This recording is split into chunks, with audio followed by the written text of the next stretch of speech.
Bonjour,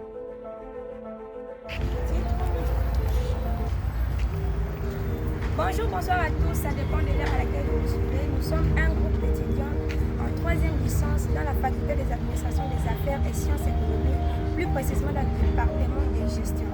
Aujourd'hui, nous allons vous faire une mise en scène d'une négociation entre employeurs et employés. Dans cette vidéo, les ressources humaines vont représenter les employés et le conseil d'administration va représenter les employeurs. Alors moi, je me présente, je suis Hortense Okienwa Asifiwe, je joue le rôle de directrice des opérations dans le conseil d'administration. Alors je laisse la place à mes collègues de pouvoir se présenter. Je suis Delika Piakapepula, je joue le rôle de la présidente du conseil. Je suis Mbouyoumou aussi, je joue le rôle de directrice financière dans le conseil d'administration. Je suis Ketia Makaya, je joue le rôle de conseillère juridique dans le conseil d'administration. Alors, je laisse la place aux membres qui constituent le département des ressources humaines de pouvoir se présenter. Je suis Libéla Ramazani Jimima, directrice des ressources humaines. Je suis Esakine Moukarla, la chargée des relations sociales. Je suis Lumoki Boulikourel, je joue le rôle de l'analyste de ressources humaines. Je suis Naïmi Asikikala, je suis représentante du personnel. Alors, dans cette mise en scène, nous allons illustrer un conflit réel dans le monde professionnel, dont l'objectif principal est de vous montrer qu'un dialogue peut arranger toutes choses. Bonjour mesdames, nous sommes le conseil d'administration, comme vous le savez, responsable de la stratégie et de la rentabilité de ces entreprises. Bonjour à vous, nous sommes le département des ressources humaines de cette entreprise et nous allons essayer de présenter les employés. Alors, le but de notre réunion est de parler sur une problématique qui concerne notre entreprise et dont les employés sont la partie payante. Allez-y, expliquez votre problème, nous vous aidons. Alors, les employés se plaignent d'un salaire faible et des heures supplémentaires non rémunérées et d'une pression excessive pendant les heures de travail. Exact. Certains travaillent plus de 50 heures par semaine sans compensation. Nous demandons une révision des conditions de travail. L'entreprise traverse un moment difficile dans un contexte économique. Nous ne pouvons pas faire des dépenses extravagantes. Nous devons maîtriser le coût de l'entreprise. Toute hausse salariale doit être justifiée financièrement. Alors, chers membres, constituant les départements des ressources humaines, nous ne devons pas oublier que la rentabilité est un facteur déterminant de la suivi et de la pérennité de notre entreprise. Oui, nous savons tout cela. Nous ne vous demandons pas un privilège et sachez que nos employés ne refusent pas l'effort, mais réclament une rémunération proportionnelle à leur effort fourni. La politique salariale de l'entreprise respecte les conditions du marché du travail. Et à ce que je sache, la relation est fondée sur le consentement libre de deux parties. Personne n'est obligé de rester. Cela est vrai.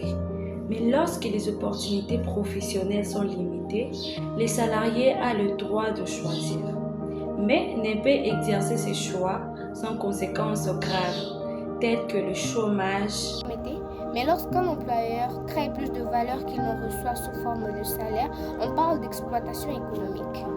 Juridiquement parlant, l'entreprise respecte les cadres légaux. Il n'y a pas d'exploitation au sens du droit. Alors, nous pouvons retenir qu'une situation peut être légalement juste, mais socialement injuste. Un salarié mal rémunéré est moins productif. Plus absent, plus il a le besoin de quitter l'entreprise. C'est ce qui entraîne à une baisse de productivité. Et c'est ce que nous voulons à tout prix éviter. C'est qu'une augmentation des charges salariales doit s'accompagner d'un bénéfice de productivité et doit être économique, soutenable. Et si nous augmentons les salaires, comment compenser les coûts? Pour une meilleure organisation du travail, la réduction du turnover et une productivité plus régulière stable. Une meilleure rémunération est un investissement constituerait un investissement pour nous dépenses extravagantes.